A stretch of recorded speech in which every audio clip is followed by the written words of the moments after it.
Welcome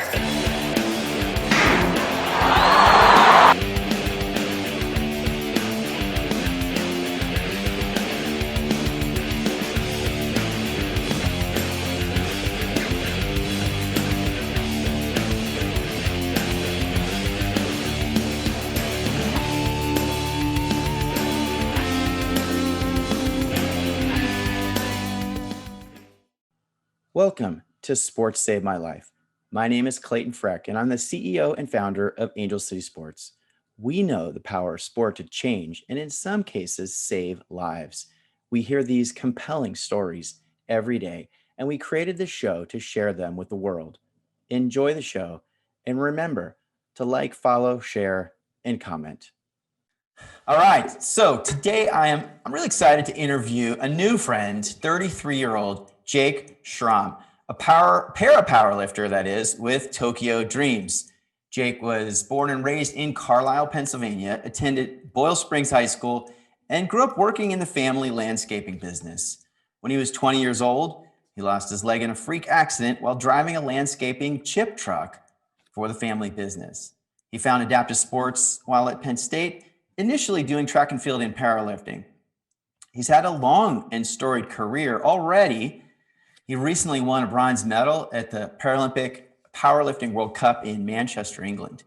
And he's really traveled the world for powerlifting. And frankly, he's kind of used to winning. Back in 2010, he took first place at the IPC Powerlifting World Championships in Malaysia. In 2015, he won another gold at the IPC Open Americas Championships in Mexico City.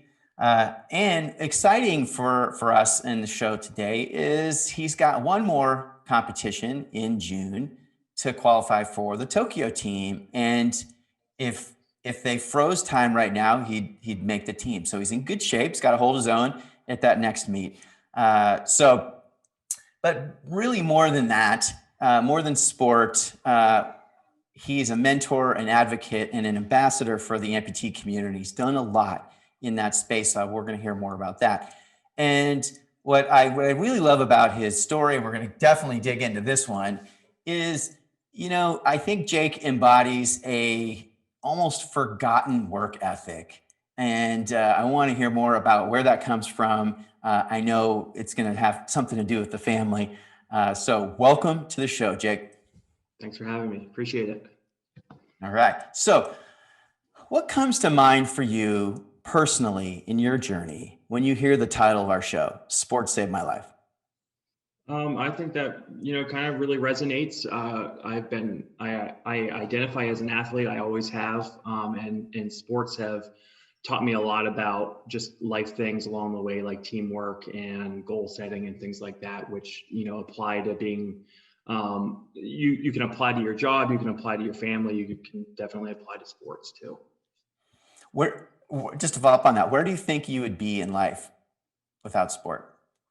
I'd probably be a little angry because, like sports is my way of, I'm extremely competitive. I try to be competitive in anything I'm interested in, and sports is the easiest way for me to kind of release that competitive drive that sometimes gets, sometimes you can't necessarily do like at work.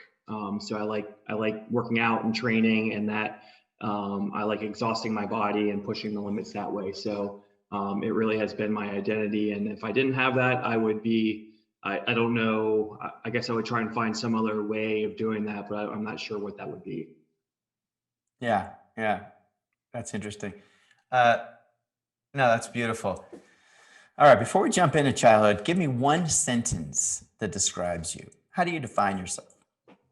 I really don't consider myself too special in any number of ways. I just really like to, I just work hard at whatever I do and try to do my best to be incrementally better each time. And so I just say, like you said in the intro, just work ethic is kind of what I've tried to hang my hat on each day. Yeah. Well, and you're in a sport that you can't cheat the work ethic, right? Yep, exactly. All right. Great. So moving on to childhood, talk to us about, what was Carlisle like growing up? What was the family structure? What kind of kid were you? Like, Yeah. what was that I, childhood like? I would say I had a great childhood. I have, wonderful parents. I have a brother, a younger brother. We were constantly playing outside. How much younger was the brother? He's 2 years younger. Okay. Oh, so that's So close. yeah, yep. So it was good. So we were always hanging out together, always playing sports together, playing with the neighborhood boys together.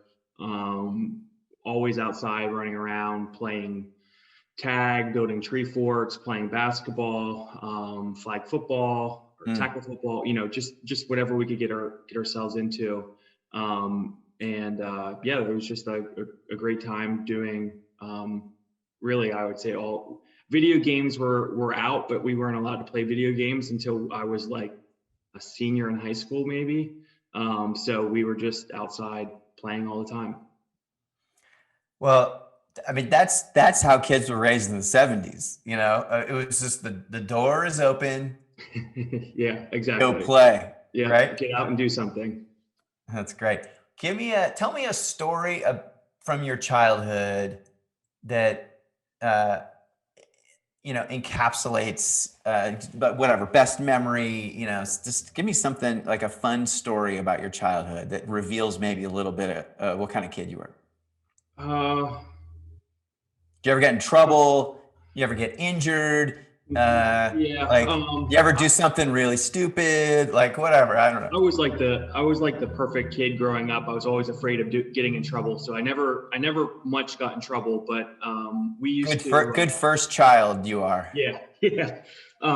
We used to do like some of the best memories growing up before we got into junior high sports, where we needed more time at school. Hmm. We used to do a lot of not BMX, but like dirt bike racing. Yeah. So we would do that on the weekends, and then we had a dirt track kind of in the farm behind And our is house. that bike, like No, bicycle or motorcycle? like motorcycles. Okay. Yeah. So like motorcycle, motocross racing. Hmm. So we used to do that nonstop, kind of just before junior high, and we had a track behind our house, and a couple of kids in the neighborhood had bikes, and that was really just the best time was Was the doing. track like on your property? No, it was on the farm that was adjacent to our property. So we would Hmm. just get on our bikes and go out and race, and it was just a really good time. My first time ever on a dirt bike, I was probably 6 or 7, and That's I remember, that's pretty young. yeah, my dad was into it, and that was his hobby at the time, so we got into it. And the first time I ever got on a motorcycle, I got so nervous, I just gripped the throttle as hard as I could to hold on, and of course I had the throttle full blast and was racing, as fast as the motorcycle would go, and didn't know how to stop, and I ran like straight into the nearest tree and fell over, and that was how I came to a stop. Are you But serious? That's a yeah, great that was story. my very first time on a motorcycle. But after that, it was all good. I learned how to lay off the throttle and shift gears and things like that. Who was a better rider, you or your brother? I was better than my brother. Yeah, for sure. Not just because you're older, but you were just better. Yeah, I was definitely better. But no, he was. I'm 2 years being 2 years older. That helped. And then we kind of stopped once I got into like seventh grade, junior high sports. They asked us to focus on sports Hmm. much more, so we just didn't have the time. So we kind of just stopped early. I mean, moto is pretty dangerous, so it was a good call by your parents maybe to Yeah, get you guys yeah, away from that as a sport, right? yeah. It was fun. But looking back and then seeing the X Games later on as we got older, definitely averted probably some injury in that process. I know, and the stuff they do is just so terrifying to watch. I can't even stomach it sometimes. Yeah. Uh, all right, so you mentioned a little bit about your parents. Give them some more love. Like, talk to us about what they were like. Like how did you end up in Carlisle? Like, what you know? Well, my parents met. at the one place where they both worked. My mom was from Chambersburg, which is like 30 minutes south of Carlisle. My dad was from the Harrisburg area, which is like 30 minutes north. Mhm. So when they got married, Where were they working? they were working at a Navy base. They weren't in the military. There's a lot of private employees that work for them, controlling like inventory and stuff like that. So Gotcha. it's a pretty big employer in our area, and that's where they were working.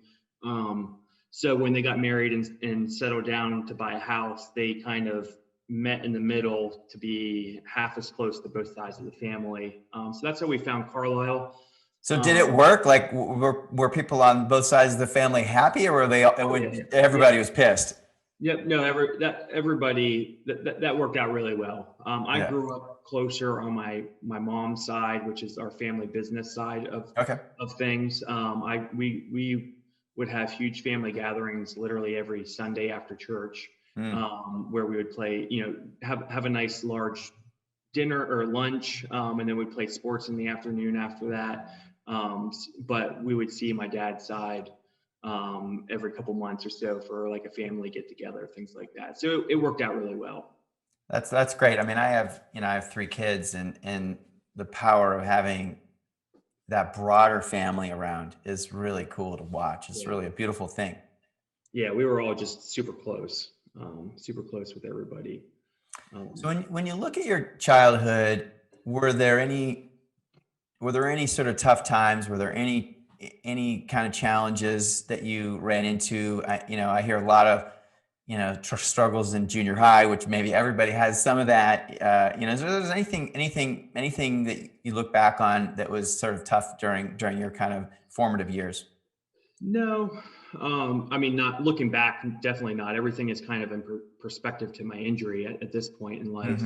But looking back, everything. I mean, I love my parents. They were great parents.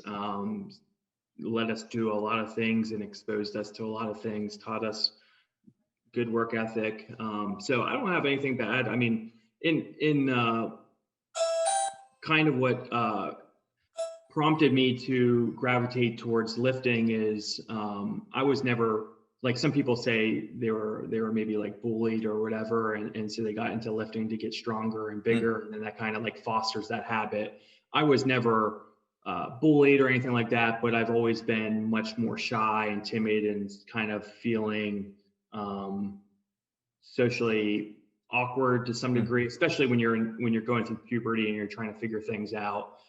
So sports and lifting weights kind of in junior high and through high school really kind of helped bolster some self-confidence with being good at something and kind of building self-confidence from there. And so and you're a pretty big guy too, right? So yeah, not back in high school. I was pretty Really? strong back in high school, but I played I was like point guard, I was cornerback, and I was a wide receiver for football. So I was much more of a skinny Wait. guy. So how tall are you now?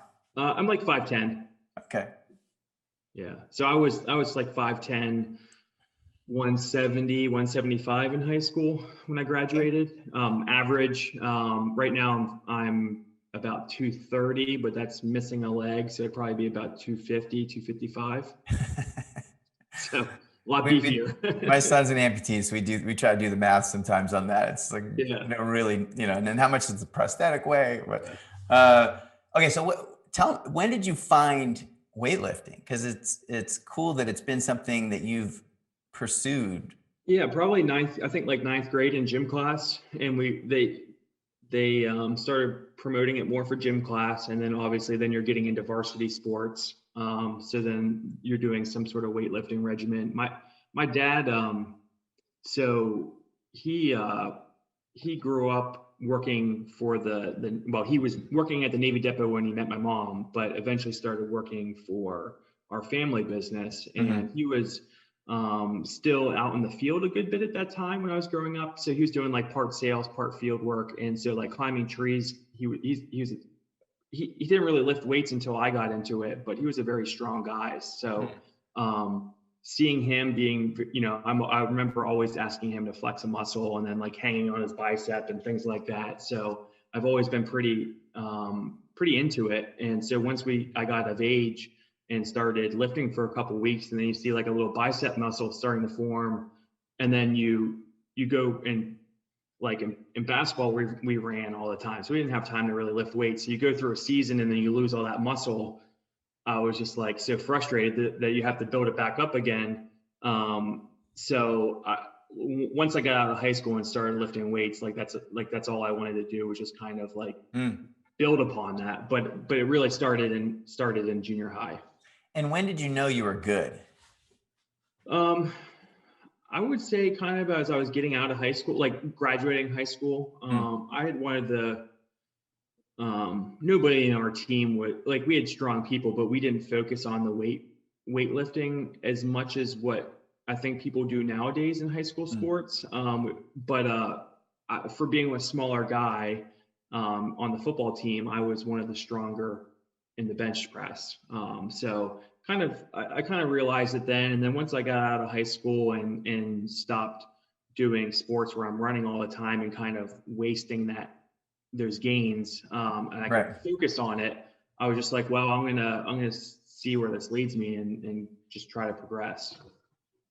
This is before injury, did you have your sights set on like the Olympics or lifting in college? Was there a bigger game plan?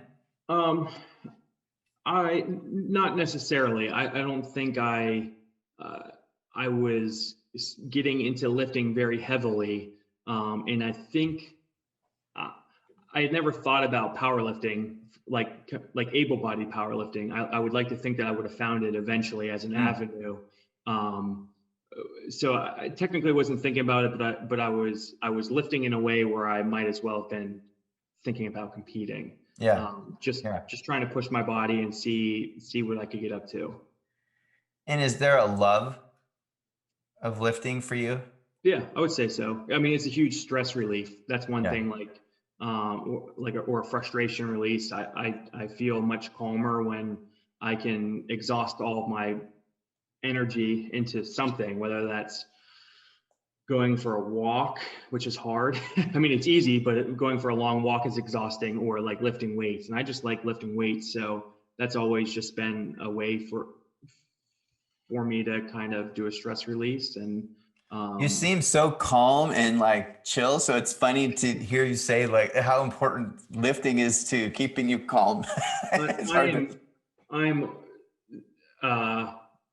Sometimes I got to watch what I say, because I'm so competitive at work or at home, where I just want to, it's probably not a healthy level where if I said what I actually feel, you would think that I'm trying to everything's a challenge and I have to be the best at everything. And so just focusing that and channeling that to sport has been a good way of not sounding so, I don't know what the word was. So intense. Crazy. Yeah, intense. Yep, that's a good word. But so where does it come from? Where does that competitive drive, where does that intensity come from? I don't know. Probably my dad. I would say he like his dad. I always just remember him. You tell stories like, oh, my dad used to do this and my dad used to that. Now I feel like I'm the one saying my dad does this, my dad does that. But everything for him always had there's many ways of doing something, as simple as hitting the turn signal on your car, but he would always say that there's a better way of doing something simple like that. So like, this is really, really silly, but like, if you hit your turn signal in the car, you can either hold it where it doesn't click into place, or you can click it up the whole way and then it does it for you. And he would argue that it's better to hold it but not click it, so that it's less wear and tear on that part of the car in case that were to break down 10 years down the road. So like he analyzes a lot of different things, a lot of different ways, and is very competitive when he gets into things like sports. So I think I just, everyone wants to be like their dad. So I think that's sort of where I got it started. And then you Yeah, find an avenue where you're good at something and it kind of perpetuates that. yeah. I love that. I mean, man, I wish all of us had that. I don't think everybody does, but I wish it for everyone. It doesn't Yeah. have to be sport, it could be anything, but you have a passion that you're pursuing, something that gives you joy, that is an escape. Talk to me a little bit about the family business, how long it's been around, and how old were you when you started, working in the family business? Well, our business has been around for 43 years now. It was started by my grandfather, my mom's dad. Mhm. Um, it now is run by my uncle and my dad, and eventually my brother and I will probably take over. It's a so it's basically everything in the green industry, so like outdoor, like Mhm. tree care, which could be like removing trees, pruning trees. A tree falls on your house, someone has to clean it up. It's plant health care, so that's like trees and shrubs get diseases and insects that bother them, so we do a lot of um, Like maintenance. Okay. yeah, just like there's chemicals and things like that to help control those diseases and insects so that you have healthy plants. Mm. And then there's the landscape side of things, which is like patios, I know. I've planting. seen your pictures on social media. Pretty good Okay. work. Thank you. Thank you. Yeah, that's what I went. That's what I ended up going to school for, Mhm. or at least what I graduated with. And it's been a really nice way to show creativity. I like the before and afters and things like that. So that's a lot of what we get into. We have about 90 employees, and I started working. I would work on the weekends when I was like 10 years old, just to go out with dad and work and make a couple dollars. Really? Yeah. So that was always pretty cool. Every now and then I'll meet a client that remembers me on their job site when I was like 10 years old, and they talk about like there was this one guy that was an engineer, and my dad didn't have safety glasses for me. So I was just out there in normal, without anything on. And the homeowner gave me safety glasses, which is like, No way. yeah, you wouldn't expect a homeowner, like it should be the other way around. The company should be, thinking about that. But I was 10, and, yeah, I started on payroll, like legit working, when I was about 14, and And, have ever and were since. you a good worker back then? I mean, I have a 9-year-old and a 12-year-old, and like this is hard work. This isn't easy work out there. Yeah, yeah, no, I think, I think I really was. I was afraid of, like, my dad was my boss basically, and Mm, I was out working a lot of times with a crew foreman who reports to my dad. mm, So I didn't want to be lollygagging and have the crew foreman tell my dad that I was lazy. Like that was the last thing I wanted him to have happen. So I was mm. always he told me just always stay busy, even if there isn't something to do, you can always find something to do. Like if I was on tree crew at the time, so if we were like say taking a tree down and the tree's basically down, and there's nothing to do, you can always fill up the chainsaws with fuel for the next job that you're about to go to. So Mm. he gave good insight on starting me off on the right foot to do a good job. What's more important to your development as a human being, as an adult, your your experience working at such an early age, or sport? Probably working, I Mm, would say. I mean, sport is what I identify with, but yeah. in my life, it's either work or it's lifting, and there's not enough time for anything else. But Hey, don't tell your wife that. You got to we mix the don't wife in there. we don't have any kids yet, so at some point, something else will give. But yeah, I would say the work side is Hmm. um, that's what I'm going to be doing for. I'm only going to be able to lift at a high level for a certain amount of time. Yeah. Is that another 10 years? I don't know, but I have a long training or a long work career ahead of me after that. So that's where I try to, that's why I say work is more important. I'd like to take a quick break to show you how you can get involved as a volunteer with Angel City Sports. Are you interested in supporting Angel City Sports? We're seeking volunteers to help organize clinics and events, as well as support our athlete outreach efforts, marketing and media, and even fundraising and development.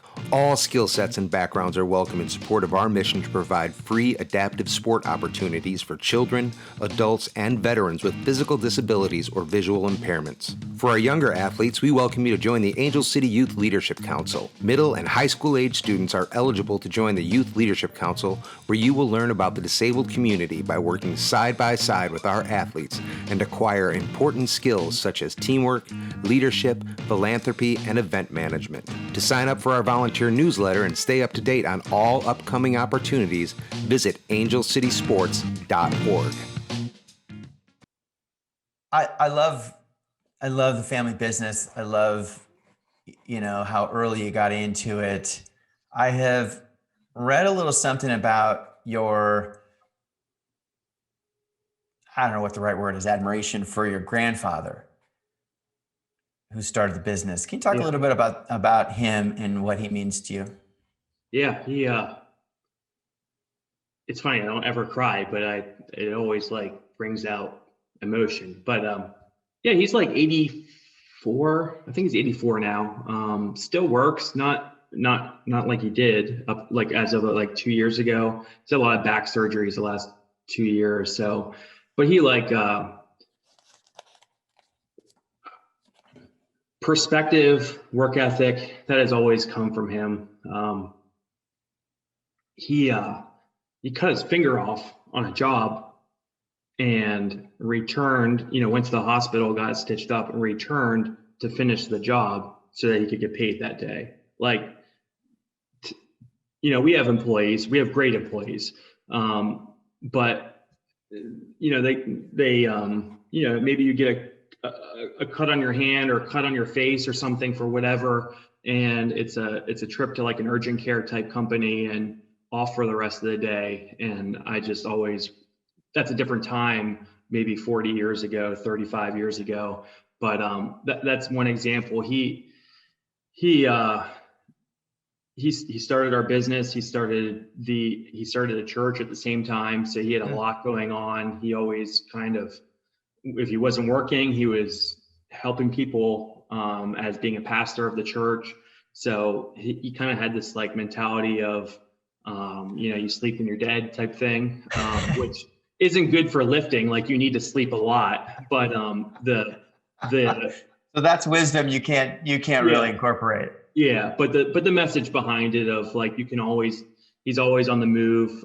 He had his back surgery, and he wasn't allowed to do anything for 4 to 6 weeks or something like that. And of course, he kind of tested the waters after week 1 because he just can't sit in a chair and watch TV. He's got to try to jump on the log truck. He now here the last 15 years, 20 years, he runs our log truck. So if we take a tree down and there's a big log, you can't really do anything with that. So we have a truck that has a big grapple and it just picks the log up, puts it on the back of his truck, and then you haul it away to a mill or a lumber yard, things like that. So that's what he does for us now. And it's amazing just to see. I mean, it's kind of scary that he's 84 years old and still doing it, but that's all he's ever done is have to find purpose in our company, is to work. And, I'm not going to be the one that tells him he can't do that anymore, because that's just, I just think it's so admirable. But yeah, there's lots of stories. I mean, the reason why he's had back issues is because he was working and he fell 50 or 55 feet out of a tree straight onto the ground and broke his back. Thankfully recovered and healed and didn't have anything. Was that, so a big part of your business is chopping down trees Yeah. or trimming them, which I think requires somebody to sort of scale the tree. So was he Yep. one of those Yeah. Yep. He guys that was. would climb the right, like they cut the little Yeah. strap and they were climbing? Yeah. I mean, it's Yeah. amazing. It's Yeah. so I watch when I see him and I stop whatever I'm doing to like appreciate because it's Yeah. so cool. It's really, really cool. And requires a whole lot of athleticism in its own right. And that, yeah, so like we have trucks with like a bucket truck with an aerial Sure. boom. But certainly there's lots of jobs that can't be done with that. You have to get out and manually climb. And so that was what he was doing. And what happened when he like? What was there a equipment failure or how did he fall? That because so that's my incredible. understanding was it was all that was left was a big, tall, like 60-foot pole, and you rope logs pieces down, like maybe 8 feet at a time. And when you do that, if you can't just drop it on the ground, which you couldn't in this case, you rope it down. So you have like a pulley and you tie a rope on the end of it so it goes down gracefully and lands where you need it to. Got it. Sometimes what happens is when that piece comes off and comes down, it smacks the trunk that you're on and you shake. Wow. And something about like that shaking, that his rope, which is he's tied into the tree that's shaking, is towards the top, and it like flipped up over. And so then he fell, basically straight down from 50 feet. So, and he broke his back, but he was able to rehab and go back to work. Did he have a disability growing? No. That was, I think actually when he was working with, he was working for a big national company at the time. And I think that happened, it was after that time where I think the story is a little vague, so I apologize for not knowing the details, but I think the client that was on the job site that hired him had seen the potential in him and kind of got to know him, and they were the ones that gave him the seed money to start the business. Oh, wow. Yeah. The same client where he fell. I'm pretty sure. Yeah. Gosh. So that's, I like to say that in the adaptive community, our athletes are all angels.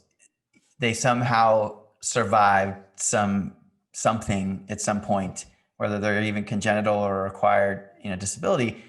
And he sounds like an angel too. I mean, what a story. Yeah, he's been, So I guess a couple of things just about him that I forgot. He's got an 8th grade education.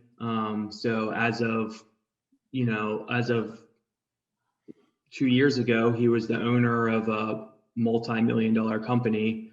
With 90 employees. Yeah, having an 8th grade education. This is a long time ago. You're talking probably the 40s or 50s, but I guess the 40s. He was 14 and his dad died, and so his mom couldn't support him and his sisters. So at 14, he was basically kicked out of the house to go figure it out. Wow. So he was, homeless and trying to figure things out at 14, 8th grade. So that's when the education ended. Yeah. Yep. And then, he forged his birth certificate so that he could get in the Army at 16. And then, so he was like he jumped out of a helicopter, like a paratrooper, in the Army. So he's had so much stuff in his life. I hope your family has this all on video from him. This is powerful. Yeah, we did. So 3 years ago, when we had our 40th year anniversary of our business, we did a lot of highlights and remembrance of stuff like that to our younger staff that, maybe have only been with us for a couple years or whatever, just to kind of show people what we're, who we are, where we came from, things like that. You're giving me such inspiration, Jake, because Angel City Sports has been started by our family, our friends, kind of our immediate community. And what a cool legacy to think about you're the third generation now kind of stepping into the business. Maybe there's even a fourth generation behind you. Yeah. But really a special thing that is kind of rare these days to see that everyone's staying in the same business in the lineage and passing things on to, to the next generation. So I love I love the whole story. I appreciate it. Thank you. And I want to meet your grandpa, man, one of these days. Maybe sometime. He came to my last competition, or the last domestic competition, at least. Yeah, I mean, if I'm on the East Coast, I'm calling you up. I'm coming to get some stories. Okay, so let's move into the disability journey, because I think it triggers the rest of your powerlifting career. Yep. But talk to me about what happened. So basically, I just got out of my sophomore year at Penn State, took my finals. As soon as, school was done, I started working full time again for the summer. And we were on a job. Our truck that we were taking tree down and the running brush through the chipper, and the truck filled up. So I took that truck to down the road to our dump site where we could empty it and then come back and finish the job. So I was on the highway with this dump truck and went to exit the highway down an off ramp, which is downhill. Mm-hmm. And, I was 20 at the time. So looking back, there were some signs that the brakes were failing, but I just didn't put two and two together. So when I went to hit the brakes to slow down as I was getting on the off ramp, I couldn't stop. It was just going. So I tried to downshift. I tried to pull the e-brake and nothing was working. And that exit on the highway is a busy exit. So I swerved off the road and basically rode to avoid traffic and rode like a swale, like a drainage swale, down into the intersection where it comes to, like a culvert. So mm-hmm. It's like basically stops. And so that when I hit that's what caused the truck to flip. And I was ejected out the window, and then it flipped a couple times and landed on my leg. So I was I was awake, momentarily went out, I guess, as I was being ejected. And then I woke up with a truck on top of me. And, so you're aware. Sounds like you're managing the situation incredibly well to the best of your ability, trying all these tricks. And then you you divert off the road in order to not run into a bunch of cars and people. Yeah. And so there's just a little blackout moment. Yeah. When I got ejected, and that was, technically the truck was on my leg just below my knee. But when I was ejected, I broke both of my legs, one spot high and one spot low. So because it broke my leg very high in the one on my amputation side, there was a lot of dieback of like muscle tissue. Mm-hmm. So I ended up going from being a below knee amputee to an above knee amputee because of that, what happened with the ejection. So you're talking to me about that wake up moment. Well, I specifically remember thinking my day is screwed, and I just can't forget about the job that I'm supposed to get back to finish, and just hold on. The truck is on your leg, and that's what you're thinking. Well, yeah. I mean, like part of it is as I'm driving down, I'm like, I don't know what's going on. Like God. So, but once I woke up and the truck is there. I mean, it was just so much immense pain so much immense pain that you feel pain in all of your body, but you're also in shock and you feel nothing, sort of like all at the same time. It's really weird. Have you ever experienced pain like that in your life? Some of the surgeries afterwards, but basically no. I mean, right. everything that has been painful has been from that incident. So what do you do at this point? I couldn't do anything. So you were stuck. There's no way of getting that leg out. Yeah. So I was closing my eyes. I was praying. There was a guy we had 2 trucks fill up. So the guy, one of my coworkers who was ahead of me, he obviously pulled off when he saw me go around him. He pulled off, called my dad, called 911. So it was about 45 minutes until they got me out. Because the truck weighed about 26,000 pounds. So they can't just come in with like a bulldozer and pick it up, because the truck would slip and then fall on you any number of ways. So basically, helicopter came, and then emergency crews had to come, and they had like these inflatable wedges, for lack of a better word, that they put under the truck that fill up with air, and that lifts the truck up enough safely that they could pull me out. So that was all. I mean, that was. It took 45 minutes to get to that point and get in the helicopter. So at that point, like you're trying to. I mean, you're bleeding like crazy. So at that point, you're just trying to sustain life until you can get in the helicopter. So in this scenario, you think about a tourniquet, but a tourniquet, you can't even get to where you're bleeding, or could you? Did you try to like? I don't remember anything to that degree. I don't know. I mean, I know that they gave me pain medication of some sort while I was waiting, but that's about all that You're aware, awake, and stuck under this truck for 45 minutes. Yeah. Screaming and praying and crying and all that. What a moment. Yeah. Yeah. But,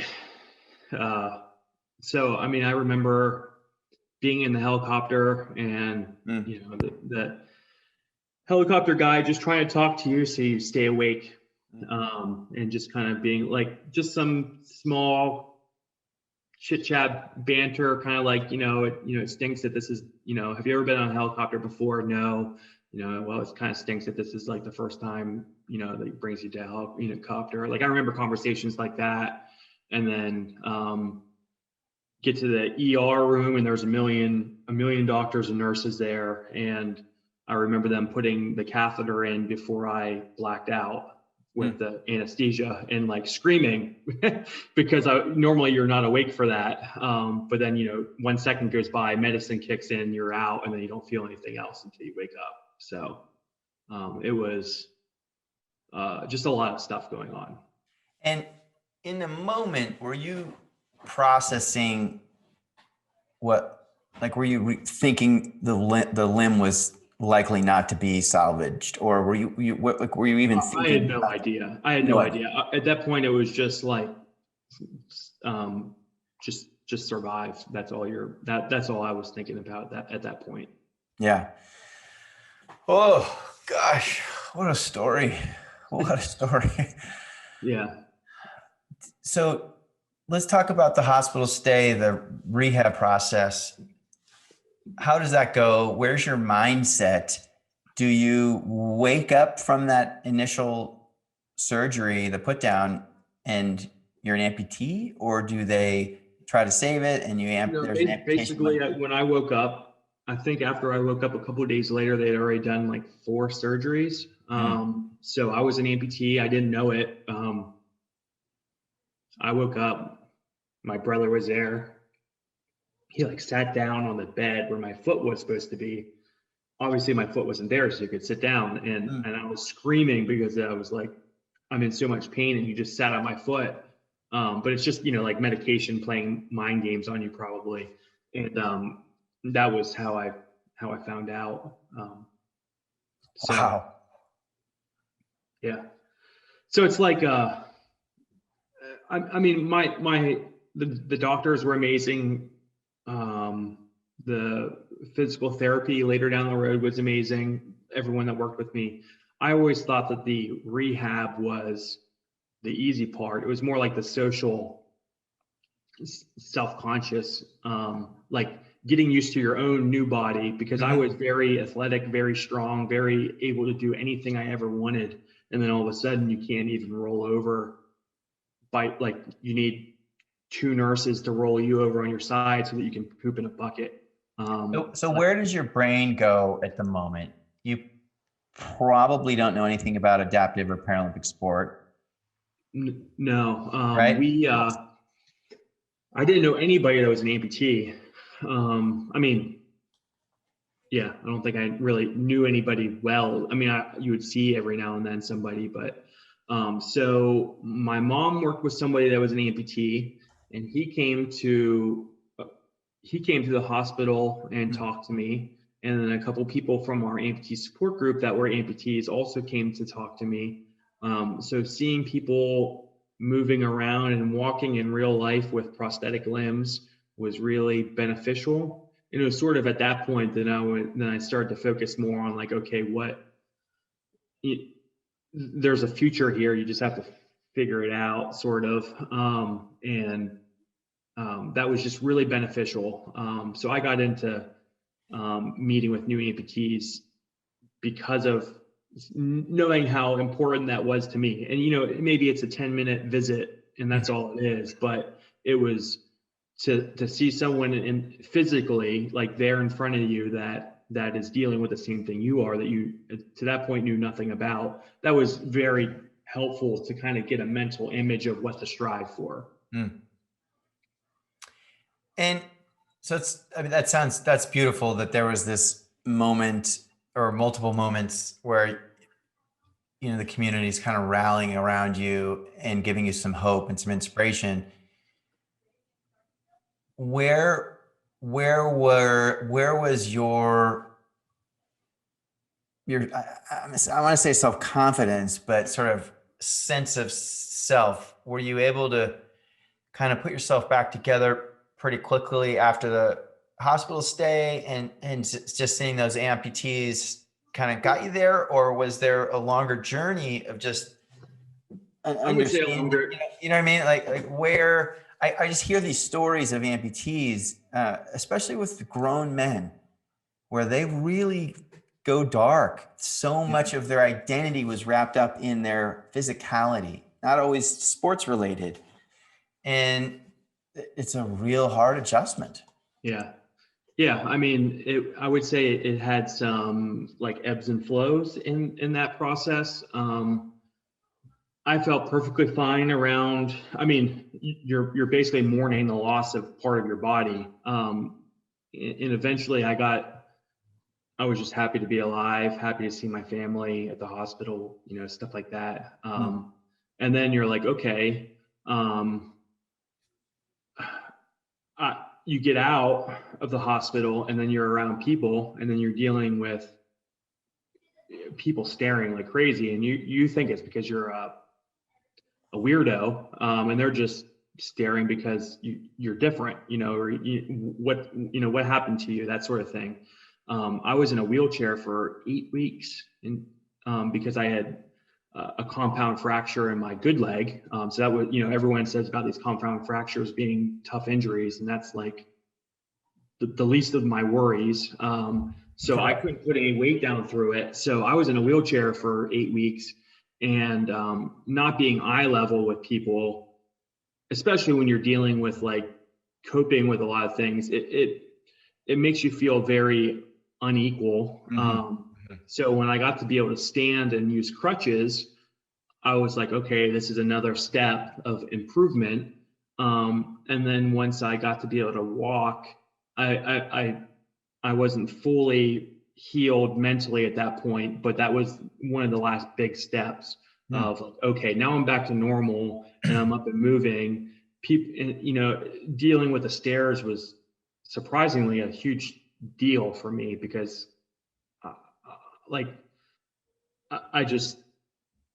I'm used to being a pretty athletic, powerful person. And then people are staring at you because you're hobbling. And that's like a weird thing to deal with, or at least for me it was. So once I got moving around better, then I was like, oh, okay, people are probably just staring because they're impressed or happy to see you doing your thing and just and going about life. So it took probably a year before all that stuff was resolved. That's amazing. What you went through, and it sounds like you got through it relatively quick. I mean, I know a year it's a long time, but I hear stories of 10 years later, people are still in their head about this. Right. And it also kind of breaks my heart when I think about kids who aren't old enough or mature enough to understand and kind of put the pieces together to understand why everyone's staring at them. That really breaks my heart, and to think about any kids that have to deal with that. And I guess it teaches them resilience, and they have to learn to advocate for themselves and all these things. But there's a point where it just feels so unnecessary, to make a kid go through that. But amazing story. So in your rehab or hospital rehab in that first year, is there an idea that you could, certainly go back to work? Were you thinking you were going to be able to do sports? Did you start to research possible sports? I just remember initially I was like, well, I'm in school. I can't climb trees anymore. I mean, even if I'm back to walking well, like it's not safe to be in a tree with a prosthetic leg and a chainsaw like that. So I was like, I'll switch my major. Switch over to the landscape design end of things of our business. And so even if I work in the field before I graduate or before I get good enough to do sales or something like that, it's a more manageable kind of position.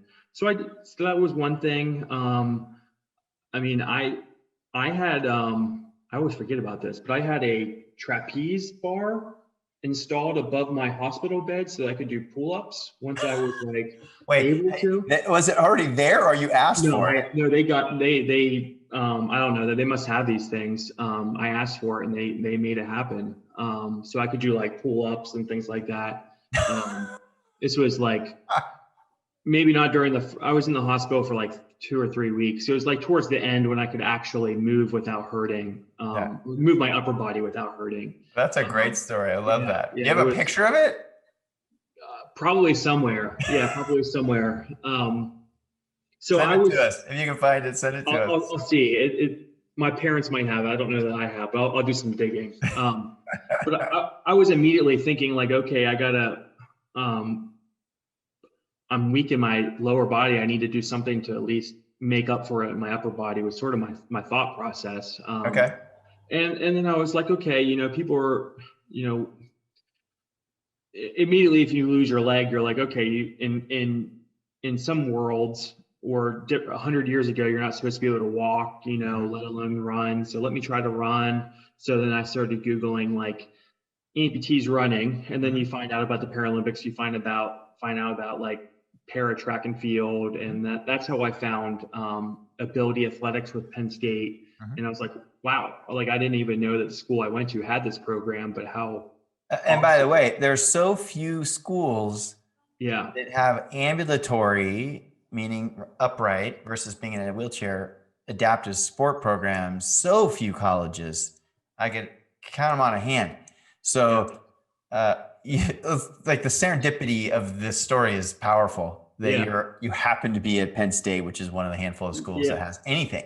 Yeah, and I was at a branch campus that our family has a big connection to locally, mm-hmm. And so the plan was to go there for 2 years, and then the main campus for 2 years. And so my accident was right in the middle of that mm-hmm. transition. So I was going up to the State College campus where they have this program. It's not like they have that at all 20 campuses. Mm-hmm. It was, a huge blessing that was not in disguise, but very ironic, and worked out well. So that's sort of where I got my first taste of, mm-hmm. of what maybe the next chapter in terms of competitiveness was going to be. Yeah, that's great. What a blessing. Before I dig into the Paralympic journey, what do you tell a new amputee that's 20 years old that has their whole life in front of them? So some people say, well, it's a shame that this happened to you when you were 20 because you had so much life to, like it's easy, like almost like it's better if it happens to you when you're 80. So I always just, in my mind, I think, I didn't have that much life of able-bodiedness, but I had all the energy in the world to recover. And that's really what probably matters. Let's take a quick break to learn more about the Equipment Loaner Program at Angel City Sports.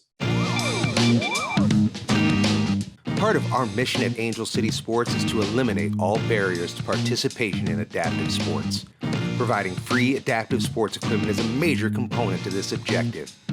Each individual piece of equipment can cost more than $3,000. Can you imagine if running shoes cost that much? So we're building an inventory of adaptive sports equipment to support our clinics, competitions, partner programs, and to loan out to emerging local athletes. Currently, we have racing wheelchairs, throwing chairs, and sport wheelchairs, perfect for tennis and basketball. If you or an athlete you know need a piece of adaptive sports equipment, visit the Equipment Opportunities page at angelcitysports.org. If you are interested in donating equipment or supporting the Equipment Loaner Program, email us at info@angelcitysports.org. Okay, so you happen to be going to Penn State, happen to find their adaptive sports program. You get into some track. You look like a thrower to me. I did both. You'd have to lose some weight to move into the sprints, but you find para-powerlifting, kind of getting back into the gym, and if I do the math, pretty quickly you're competing. Which is interesting because when you were younger, you were doing it, but didn't really think that there was a career here. You didn't have these audacious ambitions in the world of powerlifting, but here you are, an amputee, and you've got these opportunities that are presenting. So talk about that journey and how much being able to tap into that sport that you loved as an adaptive athlete means to you. It was great. I mean, I tried everything. We did like wheelchair basketball kind of recreationally. I did sprints because that's what our coach, Terry Jordan, that was at Penn State. That's what her background was, track. Mm-hmm. And so she tried to make everybody a track athlete, or at least try to be a track athlete. Is she still there? She had retired maybe a year or two ago. So she's not there anymore, but she had a very long, maybe 15 to 20 years. She's a legend in our world. So So I did track, I did field, I did some wheelchair basketball, and I did powerlifting, and I loved all of it. But I knew that lifting is what I always loved to do. That's something that I didn't. With adaptive sports, you need support around you for some sports. Like you need friends if you're playing basketball, and you need wheelchairs. And if you're throwing, like you need a field and implements and maybe people to get the implements back to you. And so like it was so much easier to continue training during the summers when I was home for powerlifting, that it just kind of, I was like, this is what I have always loved to do. This is what I want to continue doing. And it's easy for me to do whether I'm in school or not in school. It's interesting you say that. I really do like the individual adaptive and Paralympic sports. I think that the teams have a great role in the community, but what I love about the individual sports is once the individual figures it out, they can kind of do it wherever, which creates just a whole nother world of access. You're right. When you want to do, if you're doing field, you need all the implements. It's a little tricky, but it's still an individual sport. You can find a field and throw stuff. But those team sports are tricky because you got to aggregate the athletes with all the equipment and facilities and this and that. So it makes sense that powerlifting was just a simpler path for you. Right. And I'm so much tied to our family business that I wasn't going to, like if I was in sitting volleyball, I think maybe still are out of Oklahoma. Mm-hmm. Like I wasn't going to get up and move to wherever the sport was located to. I was going to be back home. So it just, from that standpoint, it worked out also. Makes sense. Makes sense.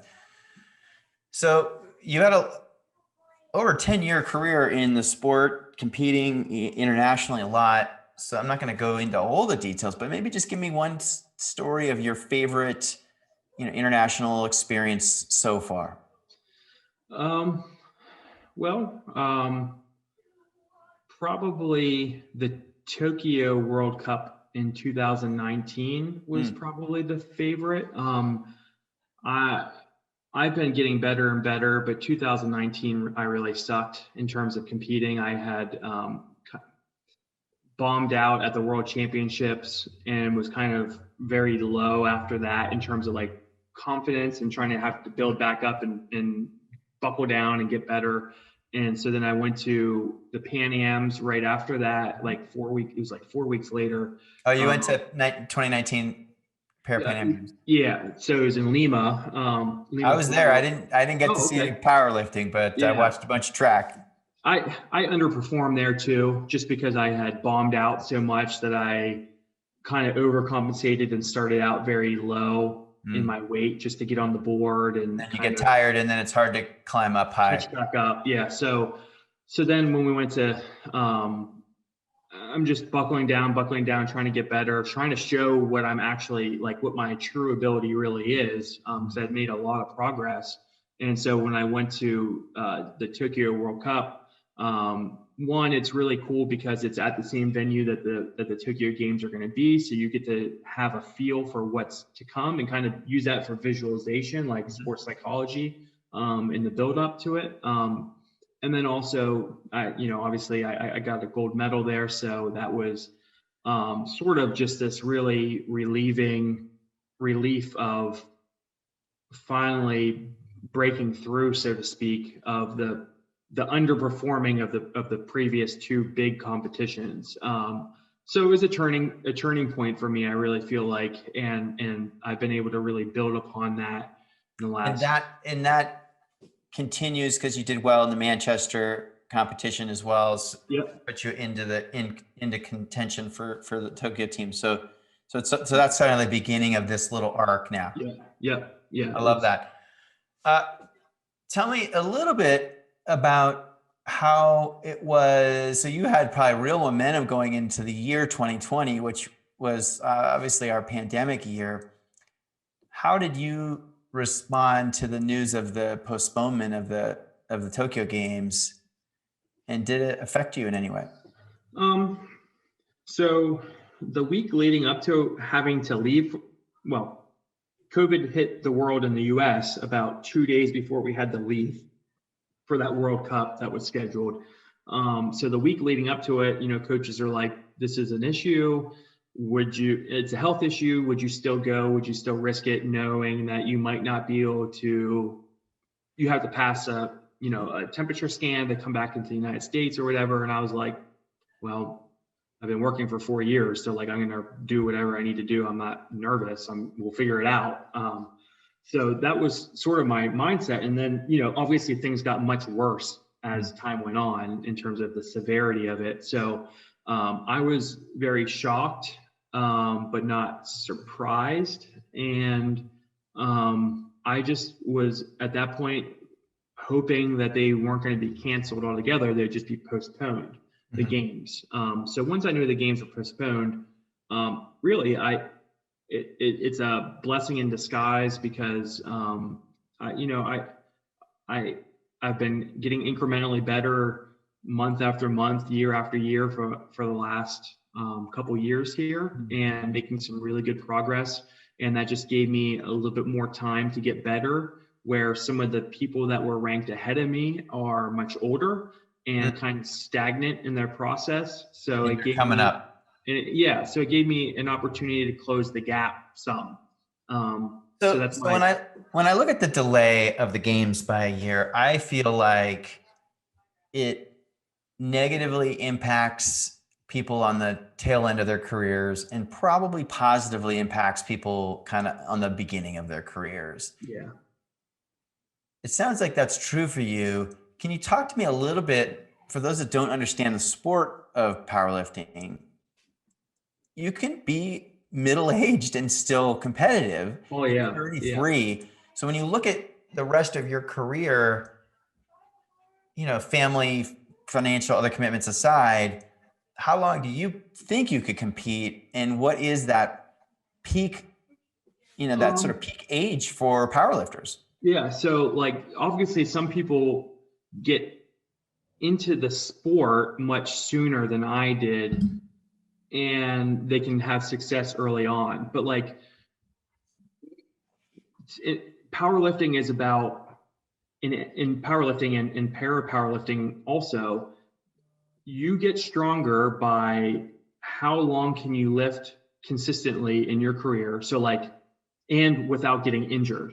So Mm-hmm. like if you can train for 10 years and build muscle, a little bit of muscle each year and not get injured, you're just going to like, that's the limiting factor is what stops. But these high level lifters, I mean, they've got especially in the heavier weight classes, like what I'm in, they've got an unbelievable amount of muscle, and it just takes time to build that up.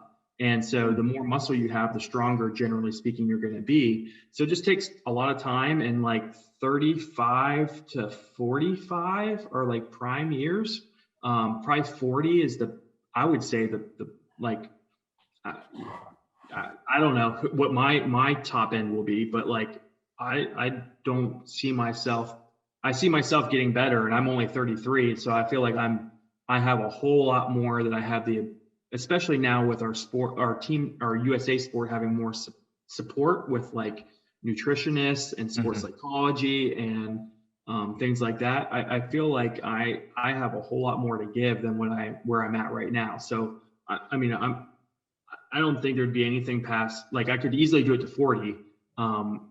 Ahmed, who's on our team, Ahmed Shafiq, he's like 47 and still Oh, very, very high level. There's a couple, there's a couple of lifters in the heavier weight classes. One guy in particular is from UAE, and he's like 51, 52, and he's still winning gold medals at world that's amazing. championships. So it's definitely not, it's not like track, it's not like swimming, it's not Yeah. like gymnastics. You get better with age, so to speak. That's really cool. Thank you for. I didn't really know that. Yeah. It makes kind of sense when I think about the athletes that I've seen that are elite. I didn't really put two and two together. So that's really, really interesting. Okay, so let's assume you're making the Tokyo team. How many more quads, which is what we call them, how many more Paralympic games do you want to try to compete in? Do you think I mean, your timing is great. If you peak at 40, LA 28, man. Yeah, I mean, I think you're me. I think you're crazy if you don't try to do it like till 28. Right. Like why there's the Paralympic movement has become much more in the US. I mean, it's big everywhere, but not in the US, but it's gotten a whole lot better. And It's coming especially with, up. It's yeah. coming up. And so with the build up each quad, it gets better and better. And then, at least in terms of my career being, 40 when LA comes, like that, barring anything crazy, that's at least what I want to try to do. Because I think that doing that in your home country with the buildup of the buzz of the games, there's not anything more than you can ask for. That's so cool. So I don't know where the powerlifting venue is for LA 28. I could Google it, but I'm making a commitment. I will come watch you in LA 28. It won't be hard for me because I live in Los Angeles. So I'm really excited to follow your journey, Jake. And I think there's lots of incentives to get you out here for the Angel City Games presented by the Hartford, especially as we expand all the summer Paralympic sports and create a competition. I think you'll like this vision. All Yeah. ages, all abilities, new athletes, experienced athletes, the Paralympians and elites like you mentoring the newer athletes coming in and just creating a fun, safe place for new athletes to learn. And we get to be a part of that LA 28 journey, inspiring more athletes to compete and training volunteers, exposing people to these cool sports. So I'm really excited about your vision to make the games in 2028. Thank you. That sounds like a beautiful time with the We'll Angel help City pack Games. the stands for you for sure. Okay, cool. So I'm going to jump into a couple of soul searching questions for you. And before I get too deep, what is just something fun or interesting fact about you that I don't know?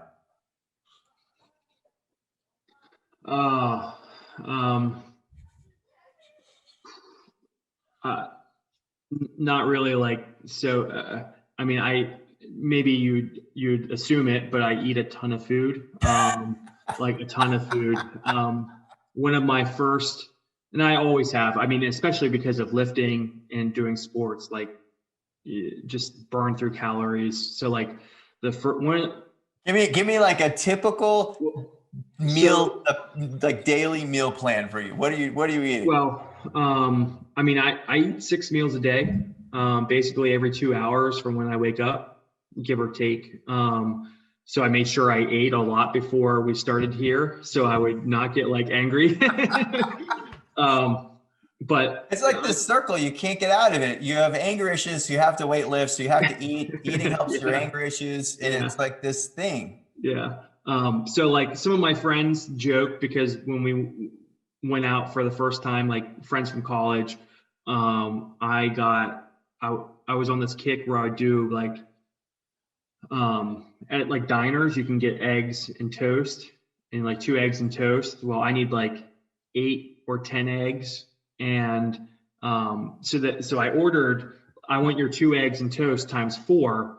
And they came out with 8 eggs and 2 pieces of toast, and they were all dippy eggs. And I was like, no, I need literally your 8 eggs and a loaf of bread. I want all of that toast. Like I don't do that anymore. I know that there's much better ways to consume calories, but that was something that my friends always reminisce about. My wife, probably our first or second date, I ordered 2 meals at whatever restaurant we were at because that was you needed calories. Yeah, what I needed.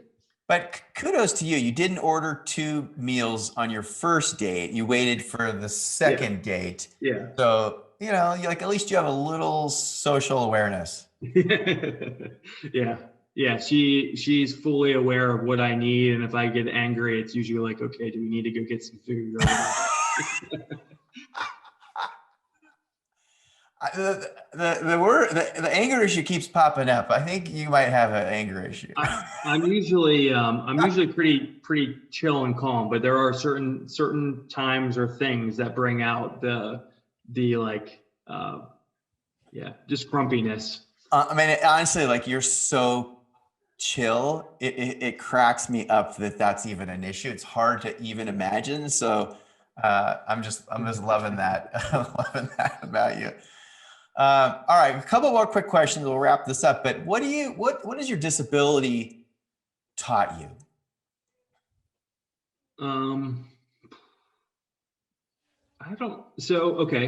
So I always thought, just some things that we talked about in my early years growing up, like I've been around tough, my dad, my grandfather, tough people, hardworking people, attention to detail, like when times get tough, you're gonna figure a way out, but I never had I had a great childhood, so I had no way of ever knowing, and nobody does until something happens, knowing like, okay, what I think of myself, is that actually who I am? And I feel like my accident gave me an opportunity to prove that.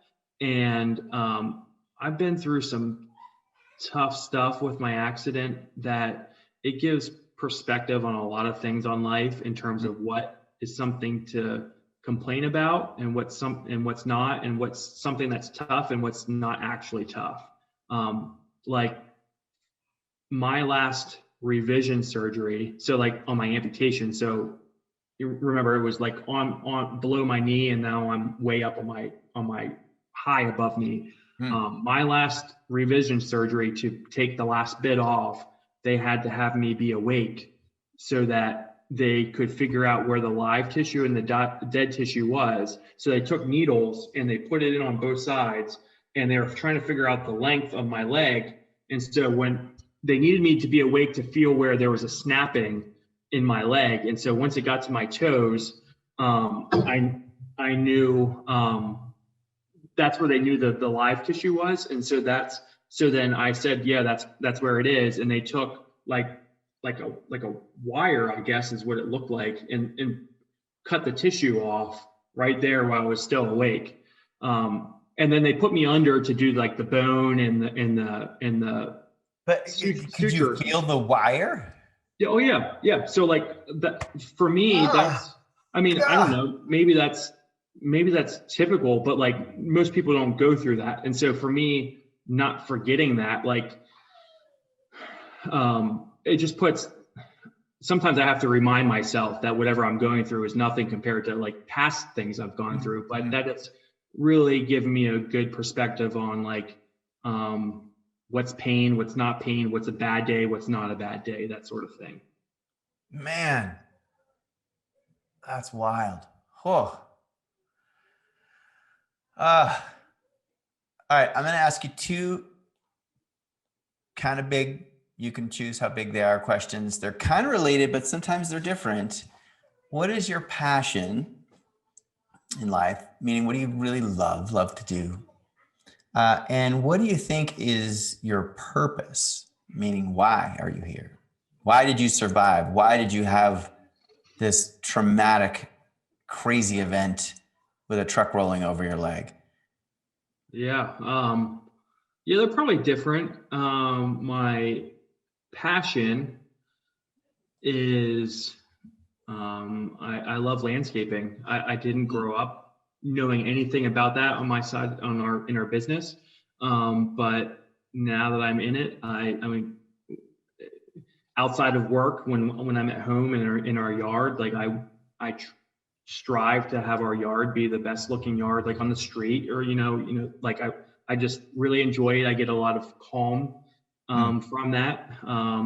So that's my passion. I love doing that. That's something that I can do myself. I don't need to hire anybody to do. So I get a lot of in my front yard. I wish you were local, man. I'm sure there's a lot of good landscapers in LA, but yeah, I get a lot of reward from that, and I love doing that. So that's my passion. Purpose, I don't know. I don't look at myself as this inspirational person. I really just think I'm just very normal. But I would like to think that people that I come in contact with, I don't use my leg as a crutch. I try not to, at least. So I do I do everything I ever want to do with a disability, and hopefully people look at that and they admire that and can use that sort of resilience in whatever form for whatever they may be going through. Because like my stuff is super visual. I don't have other things going on. It's just my leg. Right. But some people are going through depression. Some people are going maybe through a divorce or whatever. So, hopefully that sort of resilience and trying to move on and better yourself, they can apply to whatever they're going through. Yeah. That's beautiful. I love that. All right. The last section of the show, this is the wrap up. Give us a message, your philosophy on life, anything. The mic is yours.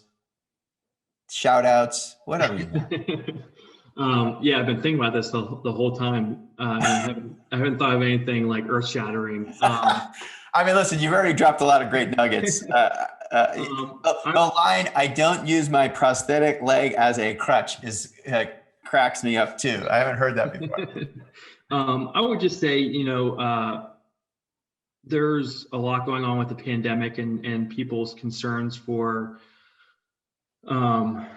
their mental health is like a big thing. So if I can say anything, maybe just for anybody that might be struggling in that area, there's life is worth living. You gotta make it to the next day. Things will get better, and don't give up on yourself. Wow, I just love Jake, and I'm so excited to watch him on his journey to Tokyo this August. In our next episode, we interview the incomparable Terry Hayes, a para fencer who found sport later in life than most.